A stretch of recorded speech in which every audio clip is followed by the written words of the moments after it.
You said no to High School Musical? I said no. Oh my God. Modern Warfare 2. Okay. My Xbox 360 almost got thrown out the window. So it's not even out yet? Or? Nope. Oh, wow. Whoa, we're getting leaks? What's going on, y'all? Welcome back to the podcast. I'm your host, FaZe, Swagg, here with my co-host, Matt. And ladies and gentlemen, we have an absolute legend in the building today. My dog, Khleo Thomas, in the building, man. What's good, brother? boss? How Good you to doing, see you, man? brother. Thank you Good for to being see you. here, What's up, bro. brother? Good. Thank you for having me. Thank you for having me, man. Heck yeah. Excited to be here, guys. How you feeling, bro? I'm good, man. Start of the year. So much amazing stuff has cracked off already. We are just really rolling into everything from last year. So just excited to keep everything going, man. Excited to be a part of the podcast, too. I love it, man. Yeah. You know, I was sitting on there. I was on Twitch, I was vibing, I clicked on Kai's stuff, I was seeing some Grammys, and all of a sudden I saw you on cam. I was like, wait, it's my dog Khleo. Talk to me about that experience, man. How you feel like just Kai's energy overall? I'm sure you're very well infused in the gaming space and kind of see what his impact, and talk about that interaction you guys had. Yeah, man, great moment for sure. He was on the red carpet, tapped him on the shoulder just to say, man, I'm a huge fan, very happy for you and everything you've built. Then I, continue on my way because I know he's doing his thing. Of course. IRL, streaming, you gotta be here, be in the phone, be in the chat, entertain. It's a lot going on, a lot of different perspectives to that. And the next thing I know, I hear my name called out from behind me, like, yo, come back, whoa, hold on for a second. And I go back, man, and to hear Kai even want to have that moment with me, considering the platform that he's built, that is his, I am very grateful for it for sure. It's a beautiful thing, man. I remember telling somebody, I was like, what people don't get about what Kai is building, that is the 106 and Park TRL of this generation. For sure. That's what it is. And people thought I was crazy for that. They were like, it's not the same. Who was saying that? People who don't get it. People, because they're so caught up in just that era. Yep. But I'm like, you don't get what this means to a generation. This is where everyone needs to be, wants to be, because this is where all the eyes are. This is where the audience is. 100%. This is where the youth is. When we were growing up, it was TRL. It was 106 and Park. Kai's Twitch stream is that. 100%. This is the late night talk show. Would you rather go to Kai's stream or would you rather go to a late night talk show? I'm going to Kai's stream. I'm going to Kai's stream. So they even have that moment, man. He mentioned coming onto a stream one day, and hopefully we figure it out. If I'm there, the 4 controllers are going to be there as well, and I look forward to it, man. That's awesome. It's cool. It was cool to see the perspective of just him at the Grammys with all these top tier A-list celebrities, but he was so organically him. Yeah. And it was almost making like them uncomfortable because like it was so real. Yeah. And watching the stream, you could tell like you could just see he was the realest one there. Yeah. And the interactions you had, you could tell who was actually cool. You could see there were some people he interacted with who thought they were a little too cool for him. Yep. But mind you, they don't know Kai on the other end has 300,000 viewers, bro. Like I mean, the emotion is, you definitely don't got the same type of emotion. Ooh. But it's just like he brings everybody down to earth when you interact with him, and I just thought it was so cool to see that perspective. And it was cool that the Grammys kind of allowed that new sort of media wave of just streaming to be at the Grammys and live streaming it. You're gonna see it more and more. It was so cool. Heck yeah, you have to embrace it. And the smart ones and the smart business people who are involved in our industry will embrace it. You'll understand. It's like, I think it was last year or the year before that it was somebody either on y'all team, either FaZe-wise, or it was Kai who was at they were at a football game sitting on the field, and security came to them like, you guys don't have the badges to be here. You guys don't have the thing to be here. And I'm like, that's going to change very soon, because the level of production that's come, for sure, you're going to see guys with cameras like that who are going to have to do that and be a part of the whole run. So you got to accept that and give them the badges and give them the passes. So it's only a matter of time before it becomes that as the pinnacle and the change of everything. You said you knew who it was?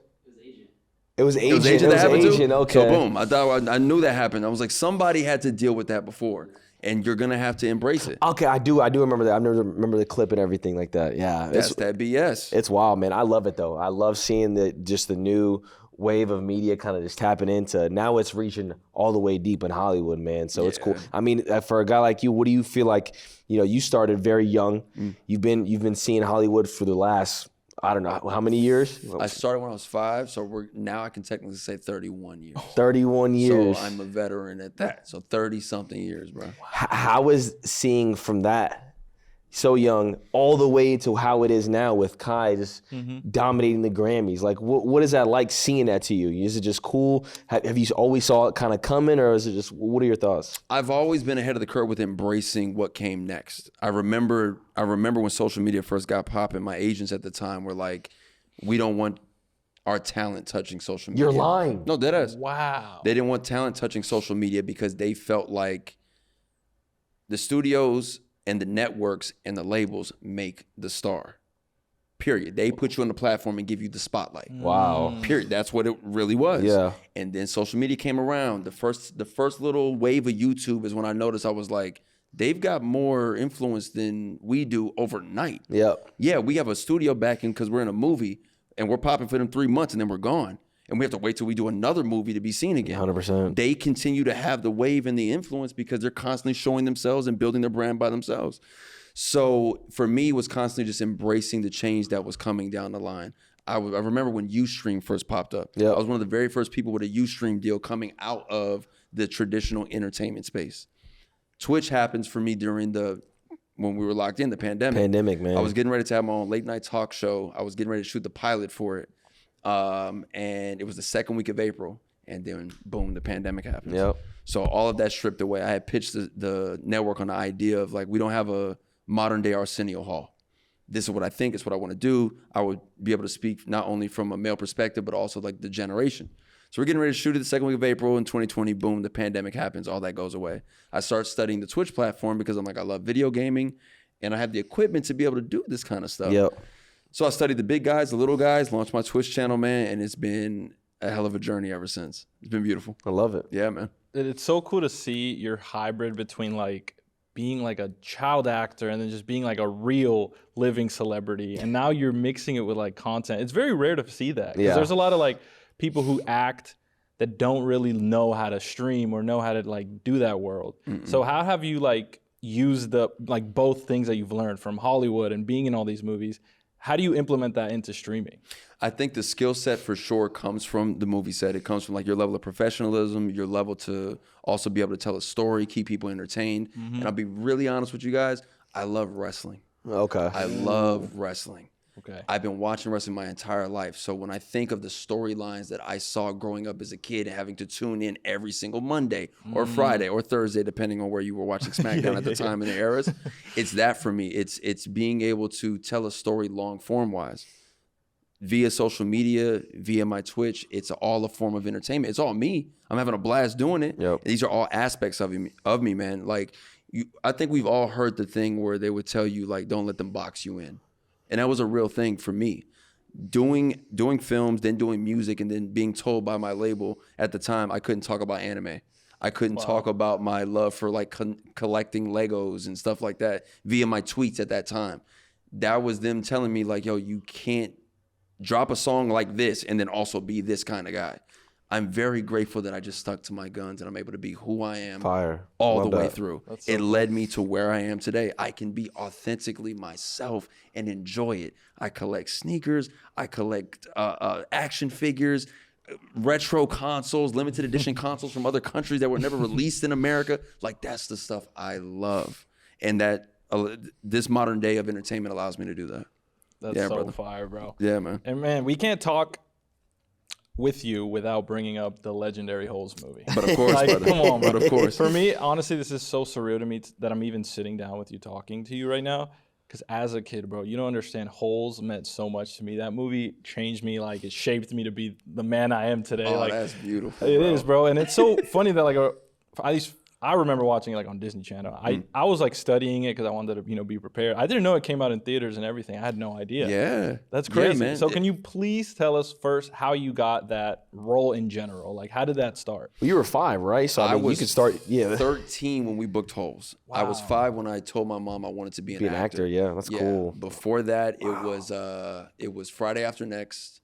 Before Holes, it was Friday After Next. It was Family Law. I hosted the CBS Kids show. I had a few McDonald's commercials underneath my belt. Oh my God. And then Holes happens. And I didn't know what the impact of that was going to be. I was aware of the book because I was supposed to read it my next year in school. Wow. But I went in for the first audition, did all right. They called me in for a callback. We do okay. And then we do a screen test day. Or a chemistry read, and that's when they bring in all the final actors that they're thinking about hiring. And I remember seeing X-Ray, Zigzag, Armpit, and Zero. Those were the names on the wall. And then all the actors that were coming in. And I'm seeing names I recognize. I see Little Romeo. I see Taj Mari. And I'm like, that's smart guy. He's coming in still. He's still a part of this audition. Oh, I'm screwed, right? And the zero list had the longest list of actors still coming into audition that day. So I only got a chance to do one scene, and it was the scene in which Stanley is teaching Zero how to read, and Zero is telling him about his backstory. That's the only scene. Everyone else got to do 2 or 3 scenes. I just got to do one. We do it by the book as far as the script goes. The director comes, he takes the script away, and he says, this time you guys just improv and let's just see what happens. And he just let us rip. Mind you, at that time, Shia is coming fresh off of Even Stevens. He's coming fresh off of True Confessions. He's seasoned. He's already done. He's had a whole show on his back. Yep. I'm coming just with a few roles to the table. I ain't got a lot locked in. Yeah. But being able to keep up with him in the improv space is what I think helped me book that role. We do the screen test. I don't hear from nobody for about 2 weeks. And then my mom gets a call saying, can we see Khleo with his hair out? When I went into the thing, I had my hair like braided down, like on some mystical stuff back in the day. Shout out to Mystical, the OG. Like, you remember that era of rap. So they took my hair out, and then they called and said we would like to book Khleo for the role of Zero, Hector Zeroni, and Holes. Wait, so that they had to decide it, they had to see your hair out. They had to see it out. That's crazy. Dude, Because that's crazy. we're in camp in prison. My hair wouldn't look that good. Yeah, So yeah. like, how's it look just out? So they knew that something was there, and then Your genes saved you. pretty much, yeah, for sure. My big curly hair saved me. Yeah, now he keeps the zero I look know, forever. oh my Now God. baby brother got it forever. Player 3 has it for the rest of his life. Yeah, man. Yeah, so that's how it came about, man. And life has never been the same ever since. We booked that the summer of my 7th grade year in middle school. I tried to go back to school my 8th grade, and the school was like, we can't have him here. He's going to be a distraction. I was homeschooled ever since. What? Bro. The school denied you? They said, yo, you Yeah, can't. they were Did like, you "You ever cannot go be here." back? Did I ever go back to school? Yeah, like what I mean is they denied you after you went already, or was it before you even showed up? I showed up day 1 of school for 8th grade, and they were like, no, go home. Was What everyone caused just it? like- Yeah, was I still don't know. I don't know if they knew that the film was coming, because the film hadn't even come out yet. Wow. But they were like, he can't be here. He's gonna be a distraction. What? He has to go home. My dad came and picked me up, and I never went back to school. How did you feel about that? I felt away because, like, for me, I knew what my dream was to be an actor. Cool, but I still had friends. I still played course. Bro, basketball, you're 7th, football. 8th grade. I'm Like, in 8th you're- grade. I'm thinking I'm yeah. supposed to be here, Yeah. and I love science. I'm thinking, like, if this don't work out, marine biology. Like, I love stuff like that. That was it. stripped away. Yeah, man. But hey, it all worked out. Like, I make a joke about it. I was like, technically, I only have a 7th grade education. And then I had someone had to come to me and was like, no, you have a 7th grade formal education. The things you've been able to do, accomplish, and learn over the time, you can't learn that from school. And I was like, technically, you're right. Yeah. So I will take it. And did Not you a dummy. finish school like homeschool, or how does that Yeah, work? yeah. I had to go through the whole process. I was able to get my high school degree via a homeschooling run. So Wow. yeah, man. So in Beautiful to have. between like shoots, you would have homework and stuff? Yep. No way. Yep, still at the crib doing it. Now, That's mind so you, shout out to cool. my parents for letting me play a few video games. That's why I am the way I am today. So, like, yeah, I do my homework, and then I'm picking up the PS2 controller, and I'm like, Kingdom Hearts. Picking up the PS2 controller, and I'm like, Def Jam Fight for New York. I'm playing NBA Street Volume 2. Like, this love is it. what we were doing in the middle of, all of the educational stuff. So, shout out to my mom and dad, man. That's Being dope. real ones. That's so cool. That's so cool. Did you feel the impact as soon as the movie came out? Like, did you just feel like, your life was a little bit different, or like overall, what was your feeling when the movie dropped? It really didn't register, bro, until the premiere. So we're at the premiere. We're here at the El Capitan Theater and right here in Hollywood. And I'm on the red carpet. I take that back. I'll tell you when it actually hit. I went to Disneyland with the writer of the book, Louis Sacker, his daughter. It was me, my brother Kadeem, and her. We went to Disneyland. There used to be a movie theater in downtown Disney. They had the Holes posters, gigantic, there. I didn't know. She didn't know. There was no cell phones. I'm begging the theater to let me use their phone inside so I can call my mom, like, you got to get down here. They have my face big as That's hell so cool. in downtown No phones? Disney. Yeah, you No can't, phones. You can't take a pic and put it on gram. Nothing. I'm begging the theater to let me. I'm like, look, that's me. I just want to call my mom. So they let me call my mom, and she came down and seen it. So that's when I knew things were going to be a little different for me. After the premiere, things was just never the same after that, bro. Like, I am a kid that's known because of his hair out. Like to this day, there's not a place we can't go in which Zero isn't mentioned. And I love it. Like I'll be honest. We live in a generation where people are willing to do so much just to be known for something. If I get a chance to go down in history forever as that character, as that kid, I won. So be it. Yeah, I won. Like I won, bro. I won this game. Yeah. I kind of look at it like this. We have this thing as far as like relevancy in our business of entertainment, right? I technically have a hack at that. Like I have a cheat code. Yeah. Holes is still a required reading book in certain curriculums, and after the kids read it, they watch the movie. They've been doing that for 21 years. Damn. I'm built into the school system. Yeah. Till this day, I do Zoom virtual visits with schools? classrooms. Yeah, so that's cool, awesome. bro. Because, and no one's telling me to do it. I just enjoy doing it. Yep. What better person to talk about education than the kid who couldn't read or write? Wow. Whole thing for me. And I love giving back to the community like that. So yeah, that's the whole breakdown of it, bro. That's Beautiful to have. awesome. Beautiful I love to have. that. I saw this thing. I don't know if you know this, but they, you know how on the movie they were eating onions. That wasn't onions. What was it? It was actually peaches, wasn't it? No, It was apples. It was apples. It was was apples. Wait, Did you know was it that? actually? I didn't know that. Yeah. Yeah, it was apples. Is that why it looks so like Oh, it was delicious. It was delicious. That was month 3 of us filming. Oh my God, it was so good to eat a nice juicy apple after all the heat. We were dehydrated. We were drinking water as much as we could. It was still hot. Sandstorms knocking equipment over. It was nuts. Dude. That was month 3 of us shooting that scene, and it was actually apples. Apples wrapped in like edible saran wrap paper and like grape jello. So it kind of looked like onions. Yeah. Shout out to our prop master. They know how to make it. That's Hollywood magic, and it was perfect. That's awesome. The perfect that's snack. actually the reason why I like onions. I used to see that and be like, yo, like onions look gas. Like let me dive into the We things. definitely Whole helped the time he onion was eating stock. apples, bro. Yeah, man, we definitely helped the onion stock. I want some residuals on that for sure. During that era, for sure, let me get some of that money now. I wanted to ask you, as far as Shia was obviously like pretty early in his career.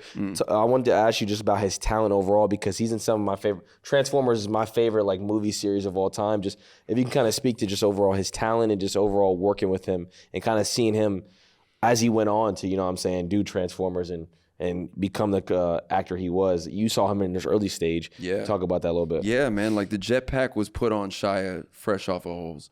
Like the cosign of the business in the industry, they looked at him like, oh, we have a younger Tom Hanks. We got somebody who can show range. You got to remember, like, he had Even Stevens and he was the face.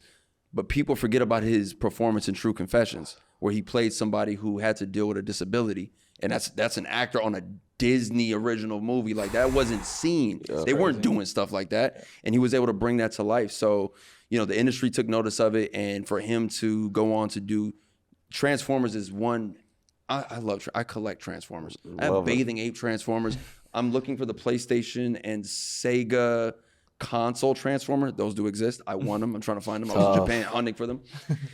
To put that franchise on his back, people forget about Disturbia. People forget about Eagle Eye. Like, Eagle Eye, banger. Great one. But not only that, you got to look at the bill that right after that. Like he was able to be a part of projects in which he was shoulder to shoulder with the leads. People forget about iRobot.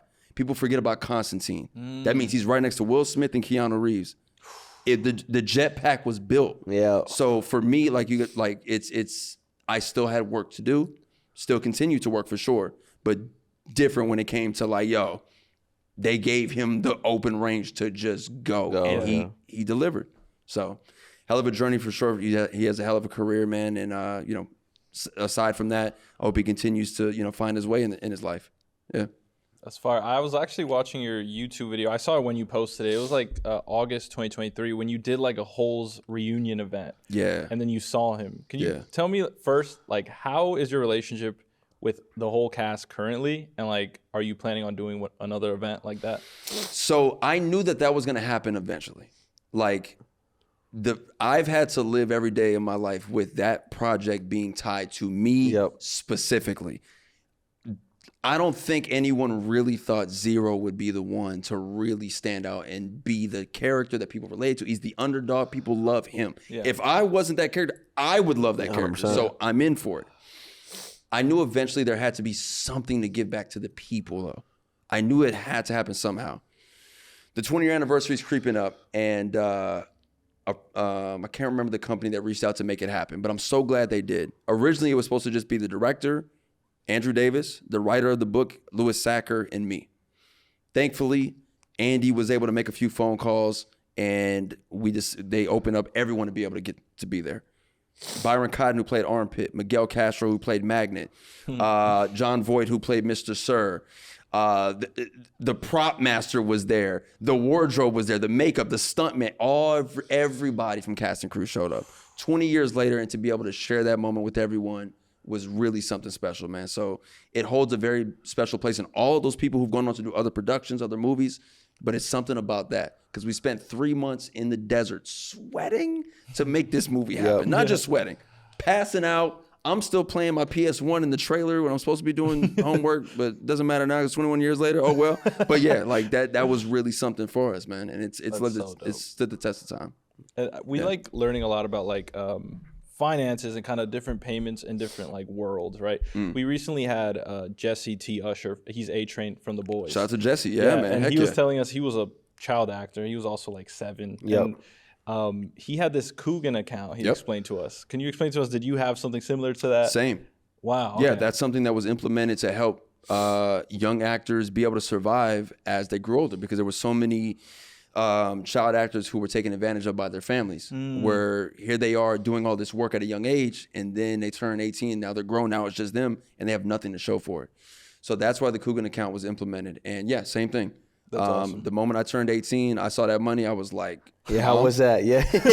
I handed the check to my mom. The first thing I did, the moment I saw it, I was like, Mom, here you go. Wow. At the time, we were living in Los Angeles and we were living in an apartment. After that, my parents had my baby brother and baby sister. So now it's 4 kids in an apartment. I turned 18. I could have dipped off. I ain't got nothing to do. No, I'm the oldest. It's still my responsibility regardless. Respect, bro. Here, that's boom, mad straight respect, to mom. Bro. I love that. Thank you. I appreciate it, man. Like even at a young age, I knew what that meant. I knew how much that meant to be able to give my family and provide a foundation for us to have a house. And that's exactly what we did. That's beautiful. Mom's got the check, boom, bought a house, been up ever since. I love that, bro. Yeah, that's fire, man. Thank you, brother. Thank you, brother. I feel like it paid off. My parents, they sacrificed. They sacrificed for me to chase a dream. I knew what I wanted to do at a young age. And for their oldest son to achieve a dream at a very young age, he goes on from Holes to Roll Bounce to Walking Tall to doing TV to doing Dirty, all these other films. Then he goes on tour with Bow Wow, does Scream Tour. Like this is a lot of time that they're trying to figure out how to raise 3 other kids and making sure their oldest son is safe. And they did that. Wow. So whatever I could do to make sure to pay that investment back and that sacrifice they did, first thing that came to mind. That's so dope. Yeah, brother. And I'm curious how these like old movies worked, at least specifically Holes. How does the payment work? Like, is it just a set amount that they tell you, or do you get like royalties through the years, or how does it work? So when you're very early on, right, and you don't have a resume that really stacks up, so you're paid like SAG scale. You say that like a scale, and that rate has changed over time, but you're paid scale or like double scale. That's how that usually goes. What does that mean? Can you explain the scale? Like SAG will have a set rate of what you could be paid as either a lead, guest star, co-star, extra. It's a range. Gotcha. Unless you're one of the A-listers and when it's like, yeah, I'm gonna need that and the back end. Shout out to Johnny Depp. We know how much money you got on Pirates of the Caribbean. And I'm like, I can't even imagine. How many Pirates of the Caribbean were there? They made 5. They made 5, bro. Whole thing. So I know he made out very well during that time. But yeah, residuals were part of that era of Hollywood, where if you were in a film or television, when they would play again, you would get a residual check. It was, it could be anywhere from, and being my mom and my family and some of my friends in the business kind of laugh about it. Shout out to Dante Bosco. Do you know who Dante Bosco is? Dante Bosco played Rufio in Hook. He's the voice of Zuko in Avatar: The Last Airbender. Wow, okay. Dante Bosco has been in the industry for years. Shout out to him and his brothers, Filipino brothers. They're amazing. Dante Bosco made a TikTok series called Residual Lottery, where he has his residual checks that have been sent to him from all his work. And he's like, hey guys, we don't know what we're gonna get today. I could be getting a piece of bubble gum or I could be eating lobster and steak with my family. That's what residuals are like. Wow. You never know. There's no system to really understand it. So he'll open up the residual check and then show it to the people watching. Dang. And I thought that was really smart to show behind the curtain of how this really goes. That's so cool. What was the amounts he would show? Like the one that really went, oh, whoa. Like from the highest I ever saw in his pieces, I think I saw like a $600 check. Okay. And you feel me? Like that's even that. To say that out loud, it's like $600 for sure. Of something you did years ago. Residual, but are you guaranteed to get that again? That's the part of the business that's a little shaky. That's how far we've come with our industry for sure. And with streaming now, I don't think residuals are the same. I tell anyone who I know right now is like on a series. I was talking to some friends of mine who've been on a project for 3 seasons, and I got kind of upset with them because I'm like, you've been on set for 3 seasons and you didn't record anything for yourself. You didn't record anything to put up on a YouTube channel after this is wrapped up. That's your new residual. Yeah. Because the business is not the same way no more. I implore anybody, if you are on a project and it gets picked up for season 2, season 3, you should have somebody with you capturing all that to be able to then amplify yourself, your brand, the series, whatever, but at least it's tied directly back to you via your socials. That's great. That's your new residual. YouTube's not going anywhere. That should be your residual. I feel like people still aren't really doing that. To be honest, like even no actors. As you were saying that, I'm thinking, what actor does that? Like, especially for series or movies that are really big, behind the scenes, really cool. Like, imagine if like Avengers and like who would you say, like Chris Evans is vlogging. Yeah. Like I've dropped a vlog of them like recording anything. Yeah, it's just like they don't think about that because it's just like I don't know, but it would be so cool. Like that'd be so dope. It's something that I want to see more of. And, we don't know what the contract looks like. True, that's the problem. That's the red tape around it. I haven't found myself in that position yet to even have to do it. I'll tell you what, I'm fighting it.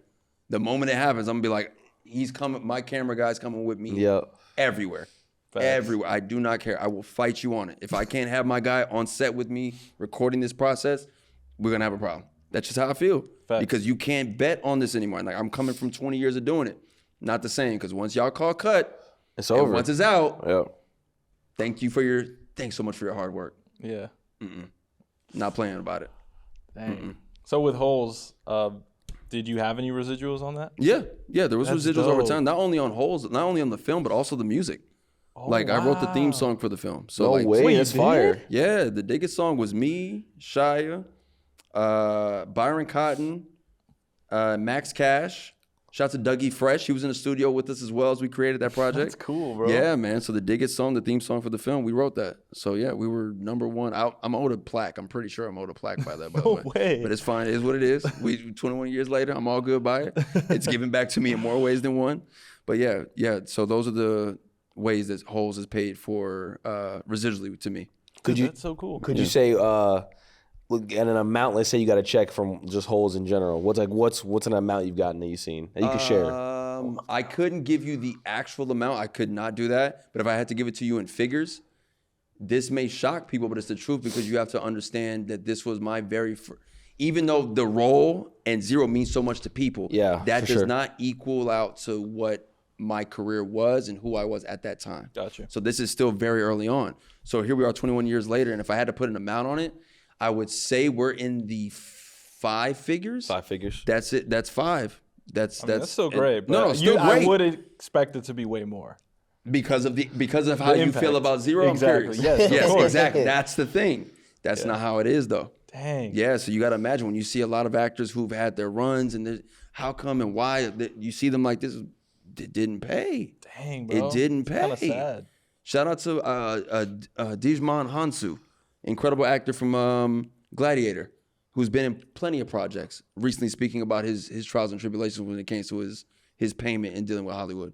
That's really what the game is, which I'm very grateful to be in a situation and a part of a level of entertainment where I do not have to rely solely on an audition to be able to hopefully be able to pay the bills. For sure. And that, I can't even imagine like life as an actor. Like you really like your next meal is predicated on whether you get this next role or not. I want to ask you, is there a certain actor that you met in passing where you're just blown away by? Ooh. Talent-wise. Yes. Bro, when I really look at my run, like doing hurricane season with Taraji P. Henson. Legend. Right? Taraji P. Henson, Forrest Whitaker, Isaiah Washington, and shout out to Wayne. Lil Wayne's in the movie with us. Whole other story. I'm going to sidestep this for a second. We shoot this basketball movie. You love basketball. I do. You love basketball. I do. So we did this movie called Hurricane Season in New Orleans. It was about the John Ehret High School, the team based on a real story, whose team split apart after Hurricane Katrina, came back and then won the Nationals. Wow. We're shooting it in New Orleans. Lil Wayne is in the movie. That's so cool. And this is the build up to the Carter 3. Oh, that's peak Wayne. That's peak Wayne. New Orleans was on fire. It was insane to be on that movie set. But to answer your question, as far as is there anyone that I've worked with that did blow me away? I was enamored by the professionalism and how serious Forrest Whitaker took his performance, because I met the coach, who was the actual coach of the team, and then seeing Forrest pull off the performance, and I was like, man, he mimicked that. Bro, that's so cool. Beat for beat, loved it.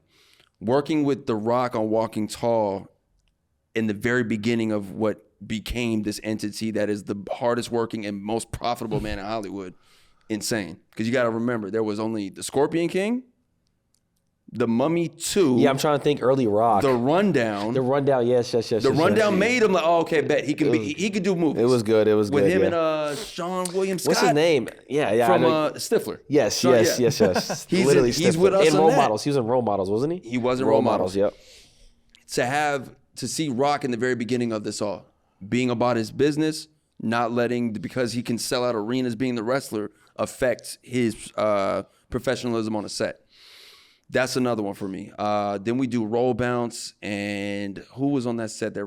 Shy McBride, who played Bow Wow's dad in that. Yep. Shy McBride is a trained, real actor, and that's someone I learned from for sure. And Hugh Laurie on House. Hugh Laurie never broke character. Hugh Laurie never broke character in front of me. I was like, does he really have a limp? Does he really have a limp? Yeah, shout out to Hugh Laurie, man. That's cool, man. All those projects you've been on, that's awesome, man. Yeah, man, I'm grateful, brother. The resume is what it is, and I'm very happy for what I've built so far. Now, you have another side, obviously, the gaming side, which I definitely want to talk about, man. So, first of all, I got to ask quickly, man, top 3 games of all time, go. Final Fantasy VII. I gotta put Mortal Kombat in there because your boy's a Mortal Kombat champion. Wait, really? Like actually? Huh? Like an actual? Like actually, yeah. Yeah, pull the clip up. Are you serious? Mortal Kombat champion. Shout out to DreamCon 2024. That's dope. I'm the DreamCon. No, 2023. I'm your Mortal Kombat champion. That's fire, bro. Shout out to Sub-Zero. Smoked my 3 opponents. So Final Fantasy VII, Mortal Kombat for me. And third, bro, I can't give you just 3. I got to give you 5. Okay, give me 5. Give me 5. Okay, you start on 1. Is Final Fantasy your number 1? Final Fantasy VII is my number 1. Okay. I will replay that game forever. Okay. Final Fantasy VII, Castlevania Symphony of the Night, Mega Man X, Mortal Kombat. And if I have to throw a newer generation game in there, hey, man, I know it's a little early, but I'm loving Marvel Rivals. I'm loving Marvel Rivals. I had a feeling. I'm loving Marvel Rivals. Who do you main in Marvel Rivals? Moon Knight. Moon Knight, okay. I'm running Moon Knight, bro. I'm running it. I love it. The 4 controllers play it all the time. That's our game, bro. Moon Knight. What is it about Marvel Rivals as a game that you love so much? Because gaming's been kind of stale for a while, and then that game came out. Obviously, you have the Marvel IP behind it, but overall, the game is so polished. I want to ask you what makes you addicted to it, or like it so much? Loving the characters, being familiar with the characters. Obviously, we could make the comparisons to Overwatch for sure, but it's the fact that we know these characters. And a big plus for me was not waiting long for a game to kick off. Okay. I don't know what God servers they had tucked away. Disney. Where are these God servers y'all had tucked underneath Disneyland? Because the moment you boot it up, you're in. And that meant a lot to me because it's like I don't want to wait around. Yep. I hate waiting. I'm a very impatient person, bro. Very impatient. So yeah. Those are my 5 right now. And if I had to swap out the Marvel Rivals, okay, we can't put it in there. Let's swap that out for either a COD or a 2K or like anything that's multiplayer in that space. Do you have a favorite Call of Duty? Because obviously I'm a very Call of Duty heavy person. I want to ask you, do you have a favorite COD of all time that you played growing up? Anything like that? Be careful with this answer. The Modern Warfare 2. Oh, okay. Modern Warfare 2. Okay. My Xbox 360 almost got thrown out the window once because of that game. No way. Oh, yeah. I was losing it. Because I could not figure out who keeps sniping me. Yeah. So, yeah. That's my baby forever, man, and that helped raise a generation of gamers. For sure. Yeah. I mean, that was early on, and obviously a lot of people have that game in their top 3s, top 5s. You know what I mean? I personally have Modern Warfare 3 as my number 1. Just throwing that out there. Respectfully, I get it. I understand why. I do get why. I do understand why, brother. And I'll just say Black Ops 2 is the greatest COD of all time. That's his favorite. That's his favorite. That's his favorite. That's tough. That's tough. I'm with you on it. I get it. I understand Is it why. your 2? Is it at least in your top 3? Yeah. Okay. It is for sure. Yeah. No, exactly what you guys named. Yeah. Those are my other COD favorites for sure. That's why, you know, I don't know if the viewers know, but you played in a Swagg LAN tournament. I did. You did. I did. And you were there was this, like, I remember specifically, there was a challenge where no one knew if they were the first person to die in the solo YOLO, they would get a cash reward. And Khleo won it. I did. How much was it again? Was it a band or something? I think it was a band. Yeah. It was a cool stack for your boy one time, bro. But I don't know if y'all like really saw how many players were in there. Bro, you had everybody there. Everybody was in there. Yeah. Thank you for putting me with Breadman. Of course. Like that was my partner. I was like, oh, I'm good. He's a demon. I'm good. I got him on my squad. I'll be just fine. And I think we ended up third. Yeah. I think we ended up in third in that tournament. But yeah, I got smoked as soon as we dropped in. But you made money though. But I made money, you know what I mean? Hey, look, showed up, did a little thing, walked out with a little band. I'm cool with that. Went back home, ate some skewers on some good shrimp. I'm good to go. Sounded like a good day to me.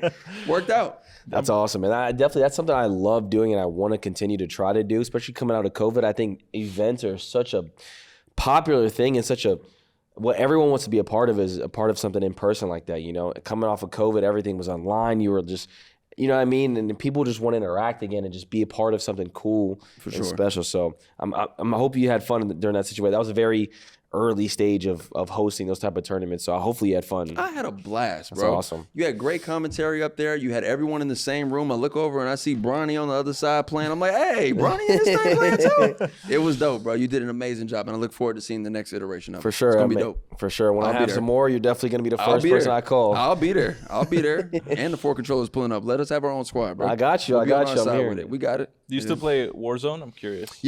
Yeah, Warzone was one of the modes that took me the longest to really understand how it works. It's insane because I love a battle royale, but Jesus, when Warzone first came out, it takes me right back to us being in the pandemic. Yeah, I was like, if I don't get a dub in this, it was a big thing. Something's gonna happen. Yeah. I don't know if I'm gonna make it out of this room tonight. Like I was wilding, and when I finally got my first Warzone dub, I was like, yo, what I loved though was watching him play. Same. Because all I see is this. Just literally, Literally, bro. I'm like, is he gonna put the camera lower down? All you see is my eyes, yo. Yeah. And he don't blink for minutes. I'm like, hey, bro, Visine something to the eyelids. What are we doing here? I know. The reason why I had my cam like that, I noticed when I used to record videos, like I would always just do like funny shit with like my face, and I was like, man, when I'm streaming, I'm playing, I'm super focused. I don't know what the fuck I'm doing with my face. So like, let me move the camera up a little bit, just so they only can just see my eyes. Focus, laser focus, just locked in, bro. Gotta be, man. I'm like, all right, well, we know who's getting the dub today.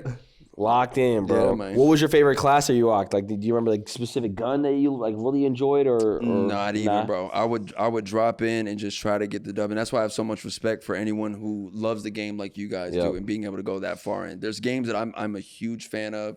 Like I said, with Mortal Kombat, I'm gonna learn anything and everything. Me and him train together with that. But as far as Call of Duty goes, put the gun in my hand. Just let me go. Just let me go. Yeah, I would love to do a stream with you, bro, where I ask you questions. For sure. You down? Yeah, 100%, all right, bet. I'm gonna man. holler at you about that. I would love to do a stream where it's like I get a chance to go through a tutorial with the one and only Swagg. 100%. I would love to do that, bro. And Verdansk is rumored to be coming back next month or the month after. So I mean, that's a perfect time. Rumored or Good happening? leak it. Rumored or happening? It's coming back. Ah, It's coming there it back, bro. It's I'm coming like, he knows. It's coming back. He It's either next month late or early April, one of those two. So I mean, it's gonna be a new like everyone's coming. That's like everyone's coming back obviously for that map. So that'd be a perfect time to do it too. I'm in. I'm gonna hit you. I'm gonna hit you about that. I'm Yeah, telling 100%. you, I gotta call in that favor for that one, bro. I want to learn from you. Let's do it. I'm curious, Swagg, have you played the Verdansk map? Nah, I haven't. Why you ask me that question? Next question. Yeah, they dropped that PlayStation off at his crib with it on it, bro. Khleo, I got a question for you, bro. You think GTA 6 comes out this year, and do you think it has the potential to be the greatest game of all time? Okay. Do I think GTA, we're in February. Do I think it drops this year? Yes. I do think it drops this year.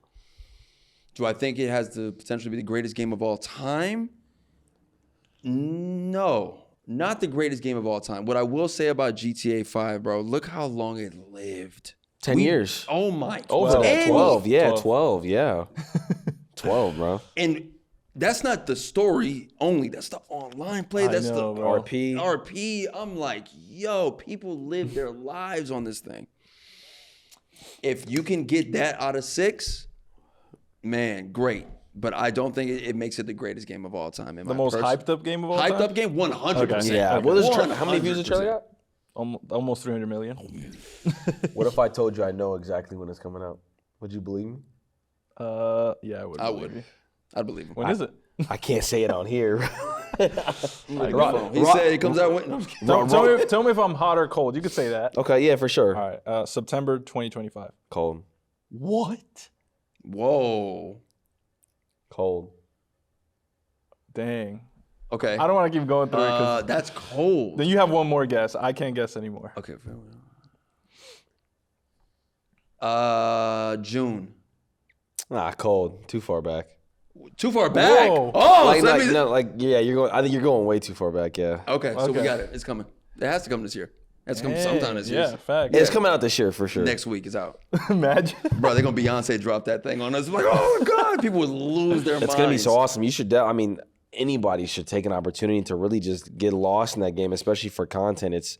We'll never see a game like this, like so searched and so big. Yeah. On just social media, YouTube, TikTok. It's gonna be so massive. Yeah.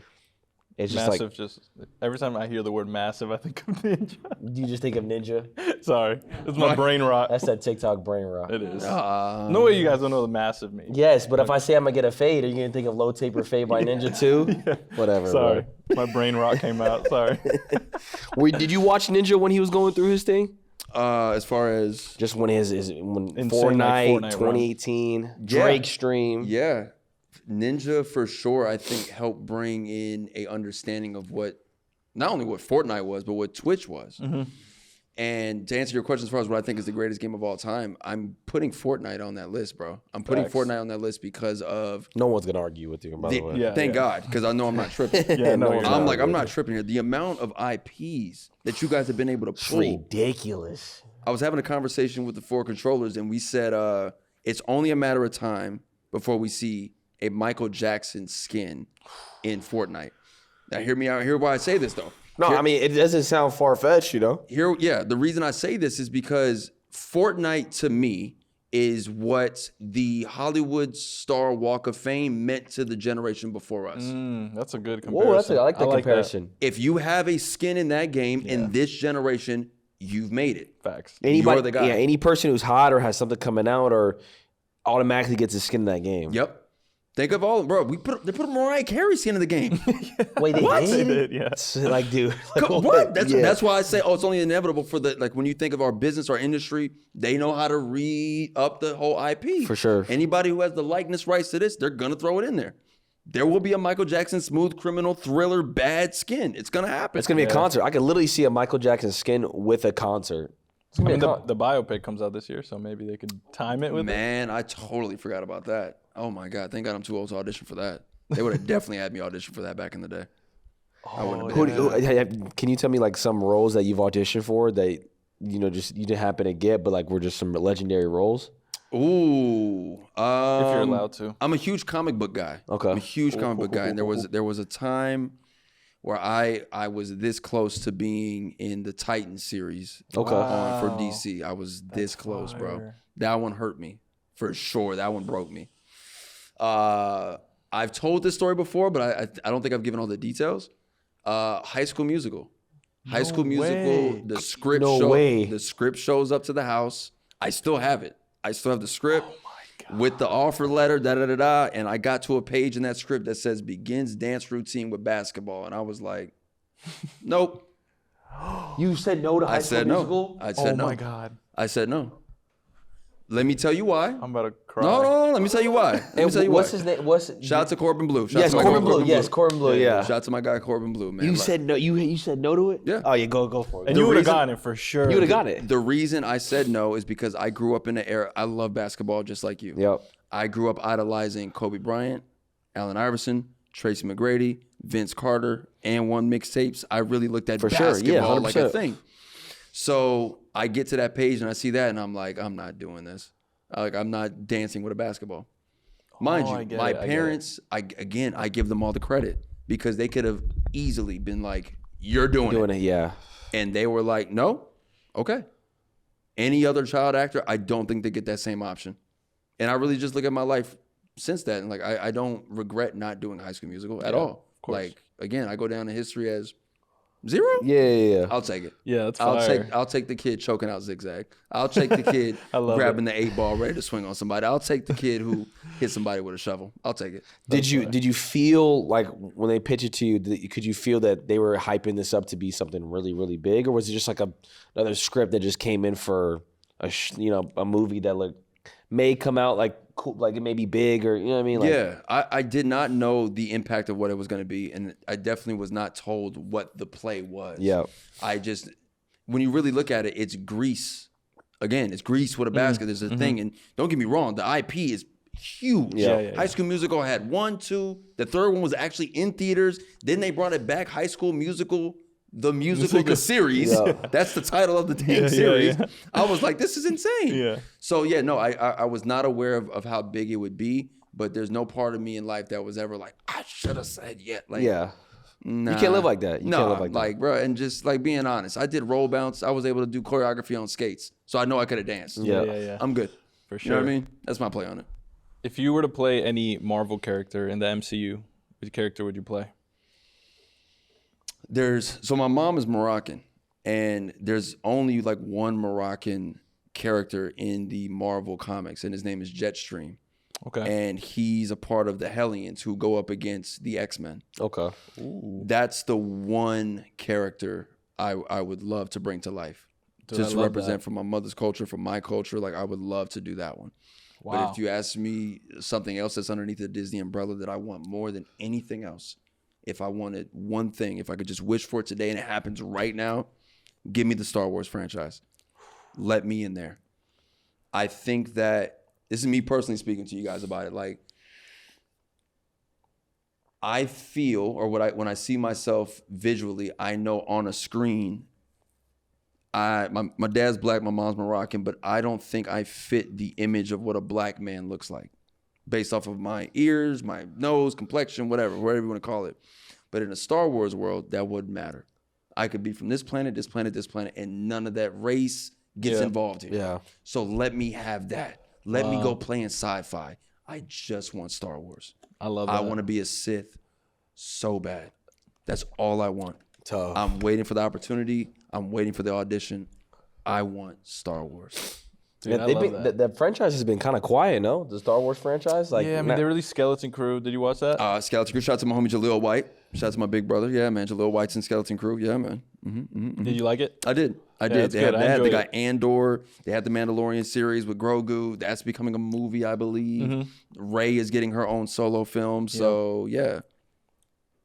So I'm curious, in your position, if you wanted to be part of Star Wars, like what steps do you take as an actor to try to even get that, or is it literally just luck? Like, how does that work? Bro, to have one booking on your resume is really luck.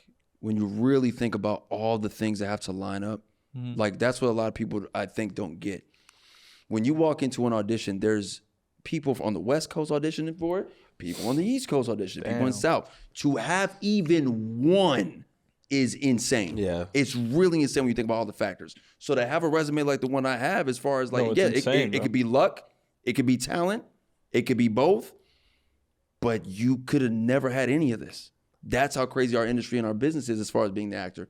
But to answer your question, as far as what does it take to be on a, hopefully get the call to be audition for Star Wars.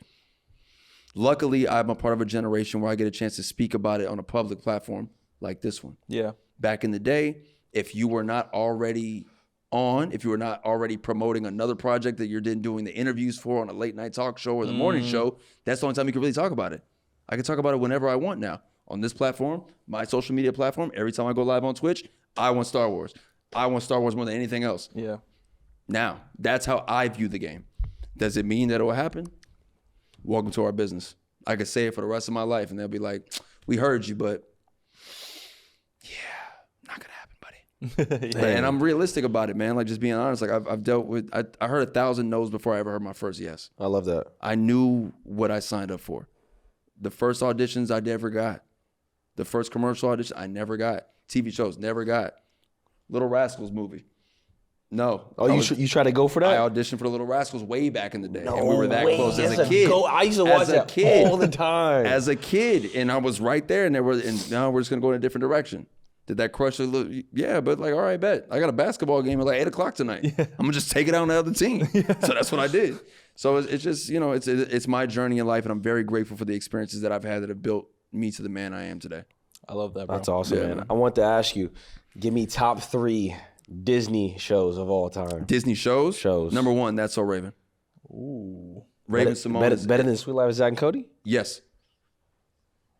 If you want to know my argument, look at the stats. Look at Raven's stats. Look at her stats. No, she's a legend. She's a legend. She's a legend. What she did, she was the first person on a Disney network with her name in the title. That's tough. That is pretty hard. When I look at Raven Simone, like I grew up watching I Love Lucy, the black and white joints. I'm like, she did that and made it better and bigger. She's over dramatic. She has to act with her body and the stunts. She was amazing. She was. So Raven Simone, shout out to them bringing it back with Raven's House. My second favorite one on the Disney Channel, I got to give it to Kim Possible. Shout out to Christy Carlson Romano. That's great. Who voiced that, absolutely. Ren Stevens from Even Stevens. Some people don't know that. I'm like, y'all thought it was Christina Milian because of the intro song? No, that's not. You know what? It's fine. So we got That's So Raven. We have Kim Possible. My third on that list, it has to be. We're going to throw mine. I'm going to put Going to the Mat on there. I'm going to rep for myself. I'll put my Disney Channel original movie on there. Going to the Mat. Andrew Lawrence and Khleo Thomas. Andrew Lawrence plays a blind kid who wrestles and is incredible at it, and he's a musician. So, yeah, I'll throw mine up there. Okay. That's great. Yeah, thank you. My top 3 Disney shows. Yeah, I think Zack and Cody would be number 1 for me. That's a Raven's second. And then third, Wizards of Waverly Place. Oh my God, I forgot about that. That one's a good one, bro. Legendary. Yeah, once they start coming back, you start editing your list a little bit. That's a great one, though. I love that show. Wizards was crazy. I forgot about Wizards. Statistically, what's the biggest Disney show ever? Would you know that? Was it That's So Raven? Or? I want to say it's That's So Raven stat-wise. I want to say that, but I could be wrong. It could be Lizzie McGuire. It could be... How are we not talking about Hannah Montana? Oh my God. Wait. That's a goated one. Yeah, it's got to be like a top 10 list at this point. Bruh. Hannah Montana might be number 1. We've ignored Miley. It has to be. She might have that. I forgot about that. That machine was different. Yeah, she was already coming built in with Daddy Cyrus. That's different. Yeah, that was next level. Yeah. And she was already able to just like, that was like a slowly, like not even slow, like an easy transition to stardom. Just a quick... And especially into her music career, it was an easy. Literally, I mean, she's already she played a famous. She was already playing artist. It was dumb easy for her to go ahead, transition from being on the stage to really being on the stage and performing. Different space for her, but it worked out for them. Shout out to the Cyruses, they figured it out. For sure. Did you ever do anything with Nickelodeon, or was you always just were you always just Disney?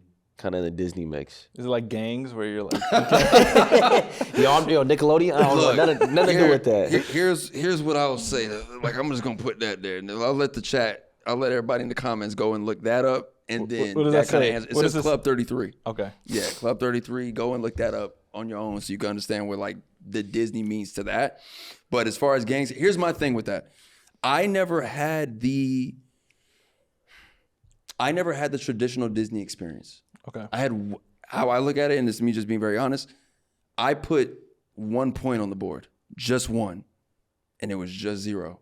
Happens to be 0, it happens to be holes, and it's an impactful film. Yeah. But I only got 1 on that scoreboard. Gotcha. When I look at the other actors, like you mentioned, bro, they put up seasons. Shout out to Corbin Bleu, High School Musical, Dancing with the Stars, Broadway-esque, the jump rope film. You see what I'm saying? So good. He got points on the board. Jump in. Jump in. Yeah. He got points on the board. I got 1. And my 1 is a 1. Yeah. But I'm aware enough to understand that, Gotcha. right? So to answer your question as far as like which side, I've only done more Disney stuff until this year. Ooh. Where there was an opportunity to do something for the Nickelodeon, and you specifically are going to love this character. Okay. So it's not even out yet? Or? Nope. Oh, wow. Whoa, we're Nope. getting leaks. Leaks? I did the voiceover for a character. No and way. This character is me. It is you. It is you. It is you. It's even him. I can't give anything else away. Just know you will feel represented. That's awesome. That's Is awesome. it animated? Yup. Animated? That's okay. awesome. I'm bro. a Nicktoon. I am congrats, finally bro. a Nicktoon. Congrats, bro. Thank That's you, awesome, brother. man. I always wanted to hold the Nickelodeon Kids Choice Award. I course. always wanted to My win one. God. But to be a Nicktoon, That's different. No, that's tough. wait till you see it. Wait. Can till you give us see a it. timeline at least of when it comes out? This year, I could. Let me see if it. I would have to go to the Wikipedia to see the episode list, but it's coming out this year. This year, okay. It's out. It's probably within this month or next. Oh my God. Yeah, that's I'm excited exciting, to finally bro. let that off. What does a contract look like for something like that for like voicing? Is it the same as like being an actor on screen or like what is it? I don't even know what that look. We're so out of the mix. I don't facts. even know. It's the same as far as your rate for the day. So like a Okay. day rate. You're gonna walk into the studio. They're gonna have you in between this hours and this hours. You gotta do your voice, and that's really it. Luckily, like I don't say luckily, but for me, with this character, the episode that I'm in focuses solely on me. So all the main characters are interacting solely with this guy. That's and sick. it's so much fun. So yeah, that's really how it goes for voice acting. I got a chance to do NBA 2K19, which had me in full motion capture gear Yep. and doing voiceover. Cool. So we acted out the fire. scenes, and you've seen the cutscenes Yeah, for 2K. for sure. Like that's really what it was like on set. They had us in the suits, and you act it out. Then if you got to do voiceovers later, you do. Other than that, what's the other one? I did a TV. Oh, I did a movie called The Golden Blaze, which was also like a voiceover animated thing, and that was 2 months. But I was 13 when we started production on that, and then 2 weeks into production, my voice dropped. No. Oh my God. 2 weeks into So production. it dropped you? No. Oh, okay. okay. okay. But how do Same. you get I'm not a trained voice actor. Yeah. I'm 13. I went from hey guys to hey what's going on. Wait, oh my gosh. So bro. Puberty. Yes. That's what happened. I literally hit puberty in the middle of us filming this thing, and it's only my voice. So I went from a very high pitched kid to what's going on? How you doing there? Dumb deep. Done. I didn't know how to. I was like I don't know. So if you go back and listen to that, you'll hear where it's like, this is the same kid. Yeah. That's wild. True experience, man. Shout out to the Golden Place. That's cool. Yeah. Does Disney, because you said this is your first time working with Nickelodeon, I want to ask, is it how do they operate different than Disney? Like, is it they operate kind of the same, or I just want to know the kind of the difference? Yeah, like I only had 3 days in the studio with Nickelodeon. So going to the Nick studios right there in Burbank, So I drove cool. by Yep, it yep. Dude, for that's so years, great. hoping one day I get in those gates, and I finally did at this age. Wow. Walk into the studio, everyone's professional. You're walking around and seeing the things you looked up to, like the Rugrats and Doug and Hey Arnold and SpongeBob. Rocket Power. Is SpongeBob on Nickelodeon? SpongeBob is Nickelodeon. Yeah, yes. what you mean? I had to make sure, I had to make sure. Cartoon Network. Let me tell you how big SpongeBob is real quick. They have buildings there, and on certain levels, shows share a level. So you'll have like 3 shows that are going on at the same time. They share that one level. SpongeBob has its own dedicated building. I was going to say, yeah. That's for sure, how for big sure. SpongeBob is to that company. It's insane. I mean, yeah, he's the number one. He's for their sure. guy. For sure. That's their spokesperson forever. Yeah, so to answer your question, do they operate differently? I wouldn't be able to tell you as far as production on IRL stuff. Yep. Just being able, because the only thing I've done on Nick is voiceover. Only thing I've done on Disney side is live action. Yeah, live action, So yeah. 2 completely different worlds. Regardless, you be professional. You show up to set knowing your lines, and you don't be an a-hole. Yeah. 3 simple rules. That's great. I like it. that. Yeah, man. So recently I saw that it's rumored, but there's going to be a Holes remake. I don't know if you've heard of it. I wanted to ask what you thought of it. Are you going to show up in it? Or would you ever do a Holes 2?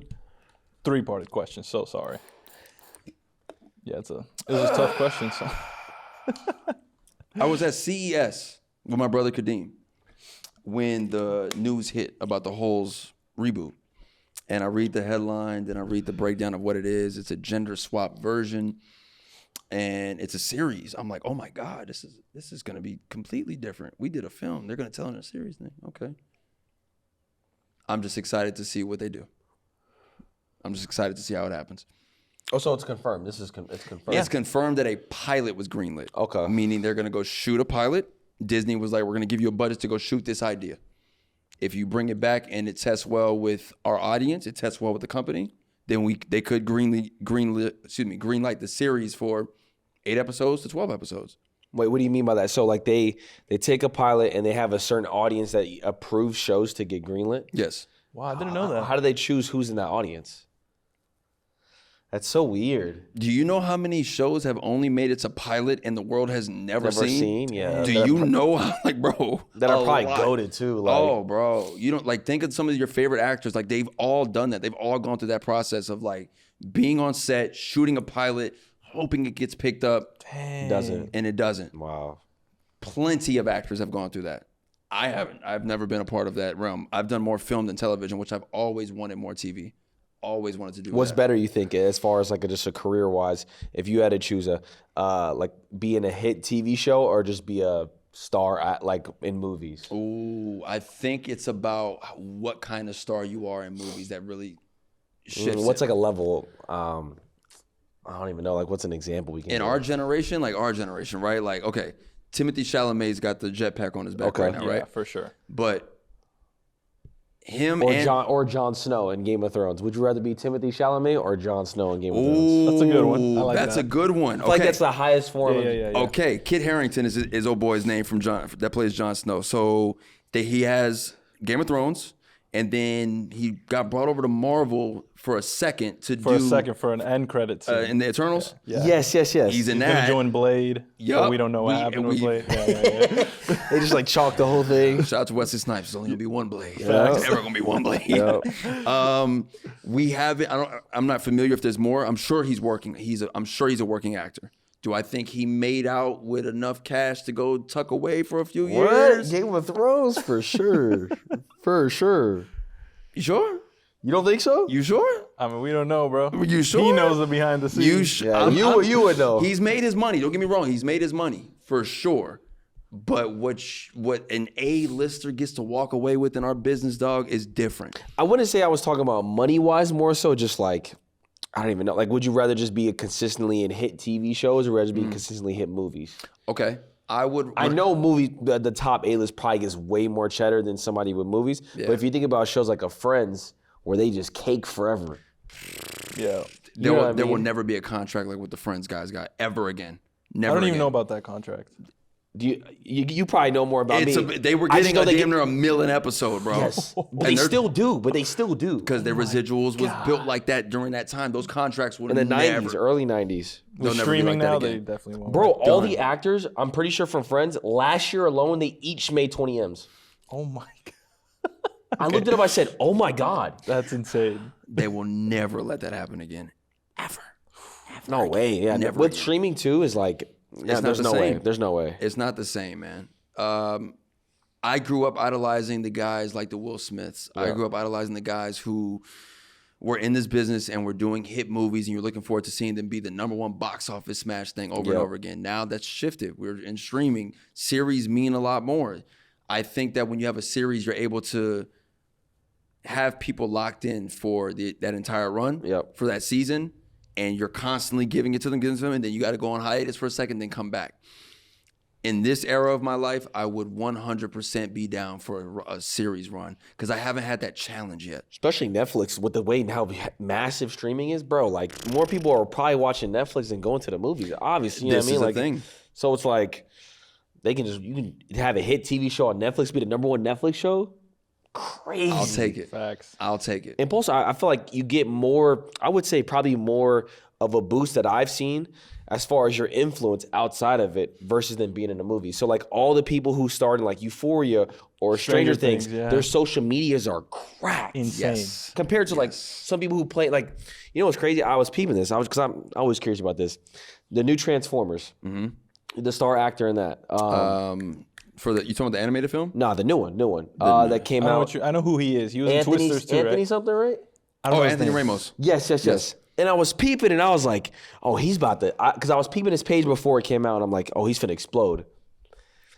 It comes out, maybe like 20K more followers on the gram, and I'm like, dang, like I thought it would have more of a impact. Because I feel like if the old Transformers would have dropped, it would have, you know, the impact of that, he would have got 7 million followers on the gram. So I feel like just the impact overall, especially if you want to have a career outside of that, being on a TV show, a hit TV show now is way more beneficial. I agree with you on that. I think when you bring up the Transformers example, the Transformers are the star. Yeah, that's the thing. It's like you're not beating Optimus. You're not like, that's what people are really there to see. They're there for that. And then even with Hasbro and Paramount who are behind it, Hasbro is like, we're selling these toys. As someone who's hosted Hasbro PulseCon 2 years in a row, they're selling these Transformers toys. How do we make these toys sell off the racks? And as somebody who be in there buying them still, that's what they're there for. So when you're attached to that shore, like I wish I had even got to audition for that Transformers film, because I'm a fan. I'm in. I'm a fan. I can see you in. I can see you in it for sure, bro. I'm sure there's a bunch, folks. Because they're like, well, how come Khleo? How come Khleo? I don't got the answers. That's why I'm over here doing everything else, because I don't control that side, bro. But that's my view on it, as far as like maybe why you didn't see the spike. But I agree with you as far as series. Series is definitely more the lane. I would love that challenge at this era of my life for sure. I'd have so much fun. I also feel like series, you kind of get to build a relationship with like a character. Because like, let's say, obviously Zero's a legend. You know, he's a movie. You can't change that. But imagine we saw Zero in like a series growing up. And 6 seasons. You know, I feel like I'd be like, oh my God, like. You connect. Obviously, we love Zero in the movie, but I feel like a show like Stranger Things, right? We saw Millie Bobby Brown when she was like 11, a baby growing up, and now she's old, but you kind of see her growing up. Yeah. So I think that's the power of series, also, right? Absolutely. You're tied to the character. You're tied to the story of it. Like I missed the original Game of Thrones run. I didn't watch any of it. So I was lucky enough to when it was time, I could binge it all. Yeah. And I did not leave my house, dude. So good. That entire week. Incredible. I didn't shower. I was ordering in food. Like I was a mess. Oh, it was. Did you hate the ending like a lot of people did? No, I didn't hate it either. I didn't like it. I didn't hate the ending. I didn't hate it, but I would have wanted her to get a better ending, I think. I wanted it to be a longer. I think it was too short of a season. They should have stretched out the season a little more. It was too. It was so much. They rushed it, bro. It was just so much in each episode. They were going to work on Star Wars. That's why the writers were, right? Yeah. That money, once that money come up, Disney was like, we'll take y'all. I was like, hey guys, bye, we're gonna work on Star Wars. They're like, he said, hurry up. Star Wars money? Yeah. Go. Bye. Yeah, man. That's the game. I had a question for you. Oh, back to we didn't finish it. Holes remake. Yeah. I'm gonna say this right now, because I know it's a little different if you say it. It's not gonna be good unless they include the OG cast. Bro, I don't know about that. Even in the write-up, it says it is a reboot, it is a gender swap version, and a retelling of this story, meaning, from my understanding, I don't exist. Hector Zeroni, played by Khleo Thomas, does not exist in this iteration of this. Do you get what I mean? I get what you mean. This is its own thing. It has nothing to do with that one.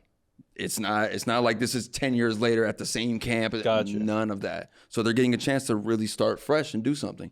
I understand where you're coming from as somebody who's loved it, who's watched it, who's very attached to it. Sure. But I from a storyteller aspect of it, I'm like, they don't gotta call you boy, bro. They don't. Of and course. even seeing the internet reaction to it, we're like, Khleo better be in it. I was like, guys, they don't have to call me. Yeah. That's the world we live in. That's our business. It's like when you think of, I don't like to put it like this, but you think of the Power Rangers. How many different Rangers have there been through the years? Did they call them back every single time? Yeah. Same thing. Hear me out. They said the same thing about Toby's universe and Andrew's universe. But at the end of the whole series, you see a Doctor Strange circle and Khleo comes out. What a shovel and orange jumpsuit. That's funny. And a camo bucket hat, like, where's the treasure? An MCU end credit scene. That's amazing. Dog, there was something that went viral years ago. I think when it was Multiverse of Madness coming out. Or one of the first. No, it was the No Way Home film. There was some viral tweet about Tobey Maguire went into a different universe and Zero was it. Like, people believed it. That's crazy. I got tagged in this thing and I was like, what is happening? I got nothing to do with this. I'm not on this set. So yeah, that did happen before, where people want Multiverse and Zero in there somewhere. So who knows? Yeah, that's so cool. Besides the Nickelodeon show that you're working on, do you have any like future plans or anything coming up that you're excited for that you can share? Yeah, man. We just got through with the film festival run for a project called Vigilante, directed by Wesley Wasgood Armstrong. I had so much fun doing that project because I just got to be the villain, and I loved it. I've had a chance to play the villain now, in my life 3 times. When I did CSI. What's CSI?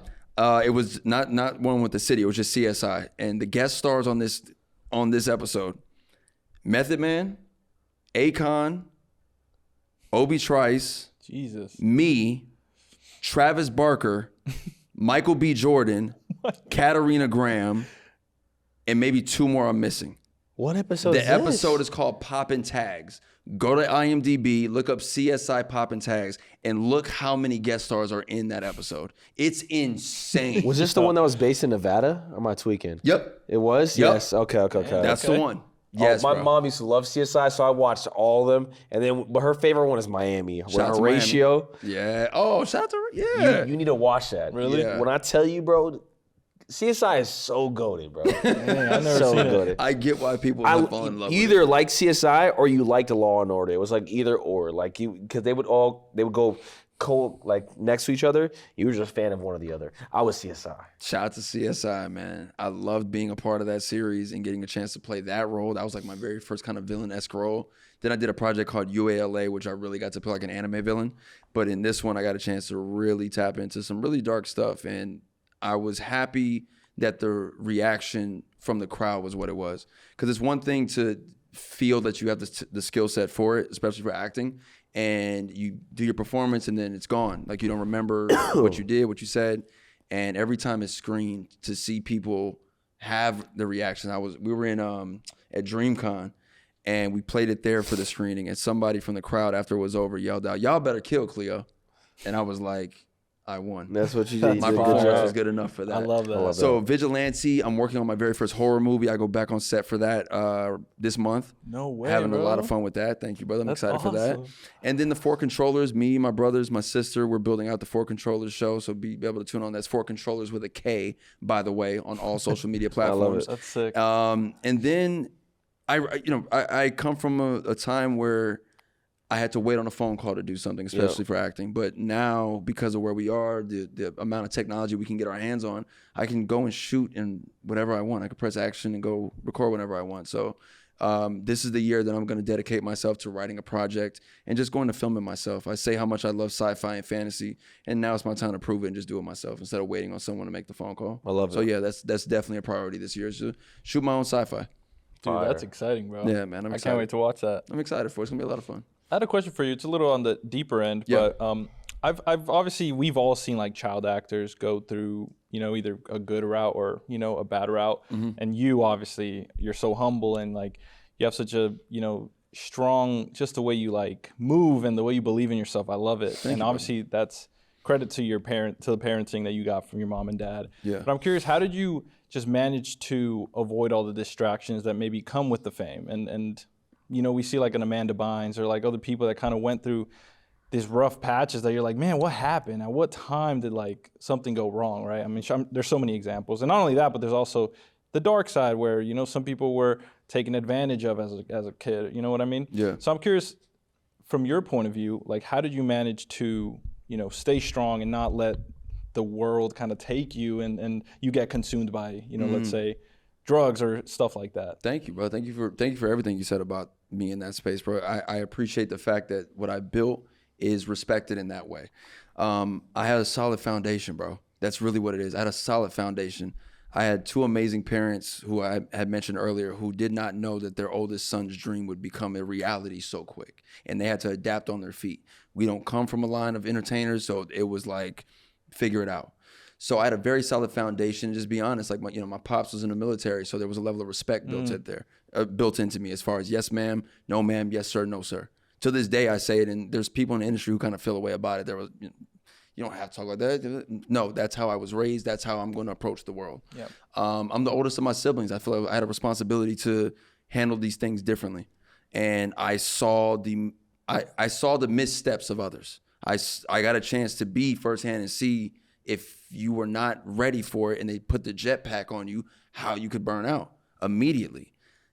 it wasn't my race. I felt I didn't have to run to the business to try to find friends. I had a family. I had 2 little brothers and little sisters I can go home to and talk about and play video games with. I love that. I was set in that space. I felt I was good there. What I will say is like everything has an opposite effect, right? I think because I was so tucked off and made sure to make home base so strong, I think because I never had the TMZ crash out young child star run, I do think that affected the brand in some way. Because if you didn't see me, where is he? Got it. If I didn't have my name in a headline being on some other stuff, you didn't see me. The resume was built, constantly working, new film, new TV show. But if the PR game of the headlines wasn't there, we never had the bad boy crash out turn. And as again, this is me in theory. I love wrestling. So I'm throwing the storyline and theory out there like this probably was an effect. That's my view on it, brother. And I don't regret it at all. To be able to make it to it. Like my birthday was just a month ago. I turned 36, being able to take care of myself, my family, live my best life, go to Japan with them, like hit the Disney cruise. Like I am very grateful for where I am today because none of it was promised. None of this stuff was promised. We talked about just getting one role, how hard that is.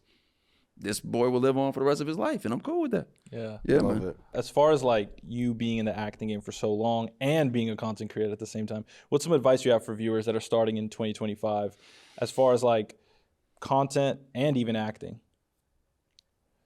They both play off each other a lot. So do not think all of the traditional ways you heard of being an actor exist. They don't anymore. Studios, networks, they are finding the next thing via who's ever building the thing. So you might as well go and build it yourself. If you want to be an actor, go act. When I was growing up, I've said this before, there was no device in my household that could record audio and video and edit it and put it out there for somebody to see the craft I was passionate about. There was nothing like that. And now you walk around with it in your pocket. So go act. Go find a scene. Go find a scene partner. Find a writer. Find someone who loves audio, direct it, and go build it. Because just as passionate as you are about telling a story, I'm pretty sure there's someone else who wants to help tell that story. Start off by yourself. Open up your network. Issa Rae has said it before. You network at the same level and build up with people. Don't try to constantly network up. That's my view on it. That's great. I like that. Brother. Great advice. Yeah, man. So just for me, I'm a big like collectible fan, and I know you're insane with it. I had a question. What's your most expensive collectible that you own? Ooh, that's a good one. My most expensive collectible I own? I've got some stuff, bro. Sneaker wise, I've got some stuff. Action figure wise, I've got some stuff. I'll tell you my biggest recent purchase. Okay. I was in Japan and I found the Panasonic Q. Wow. And I've always wanted that. For those who don't know what the Panasonic Q is, that's the GameCube that Nintendo released in Japan only. That was a collaboration with Panasonic. Because when the GameCube came out, it was competing against, I believe, the PS2 and the Xbox. Yes. Which both played DVDs. The GameCube did not. So in Japan, Nintendo collaborated with Panasonic and made this beautiful piece of art. Wow. It's a GameCube that it's all mirrors and it has blue LED lights in the front. Sick. What? And it plays DVDs. So you can play GameCube games on it as well. Yes. And DVDs. Yes. That's so cool. What? It's beautiful. I've never even heard of that. Pretty penny. I found it in Japan. It was a pretty penny. I found it at Hard Off? Yeah, shout out to Hard Off. Yeah, I found it in there. How much was it? Yeah, give us a price. It was a cool, how much is a PS5 right now? Like at the top end, like a Pro? Pro is 700. It was more than that. It was like a band? 50, yeah, it was up there in that space because it's like you're not finding them and they never came to America. So yeah, I spent that. I wanted that. I love collecting consoles like that. Of course. Yeah. So and action figure wise, do you have any that come? My action figures. My action figures. When I hosted Hasbro PulseCon, I got a chance to be a part of the Pulse. I believe that they had the selfie series where people could take a photo of themselves, upload it, and then they could put their face on Black Panther, Spider-Man, Iron Man, G.I. Joe, a Stormtrooper, Mandalorian. When I showed up to set that day, I had all of them, and it was me. And I grew up thinking, I need to book a role in which that character gets the action figure. Who would have known that I sharpened my tools during the pandemic, being able to become a host, that would allow me to then go and host PostCon to then get the Khleo Thomas action That's figure. so cool. I love that. Be open to growth. Be open to it. You have to embrace change. Because I really thought growing up, I want my own action figure. I got to book a role that makes me an action figure. My hosting skills got me that. Yeah. That's amazing, bro. Yeah, brother. That's so my baby. I guess my last question, you didn't really answer it, but I'll re-ask it just to end off. Okay. If would there ever be a Holes 2? Oh. Will there ever be a Holes 2? I personally do not know.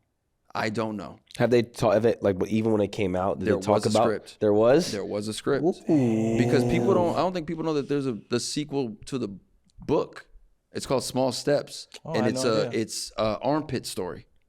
Shout out to Louis Sacker. He did write a sequel to Holes called Small Steps, and it's that. But there was a Holes 2 script. I had read it. I think it leaked on the internet a couple years ago, actually. If there was, I would just want the script and the story to be right. That's it. Yeah. I've had to live with how great and impactful this film is and how much it means to not only our generation, generations above us enjoy this. Sure. Generations younger than us love this. This same movie. I got a role on my resume that stood the test of time. It did. Bro, you know how hard that is? Hard. How many actors do things that just, once it's gone, it's gone? Yep. That one, if it can be done, I just hope the script is right. Would I want to be involved? Absolutely. I would put the orange jumpsuit back That's so on. cool. Absolutely. That's exciting, bro. Yeah, brother. All right, W Pod, bro. I loved it. That was awesome. We learned Thank so you, bro. much. Yeah, man. Thank you guys for having me, man. I got a chance to join the lobby today. I love it, man. We have a tradition at the end of the pod. I do a super quick prayer. Is that fine with you? Mm-hmm. Fire. Father God, thank you so much for this podcast. Thank you for the life of Khleo. Thank you for everybody watching. I pray that you protect him, protect his family, and all his future just movies and shows, and just protect him in his career as far as everything that's coming up. I pray, God, for everyone watching, anyone who has a dream, I pray, God, that you just keep guiding their dream. I pray for anyone going through any depression, any anxiety, God. We love you. In your holy name we pray. Amen. Amen, bro.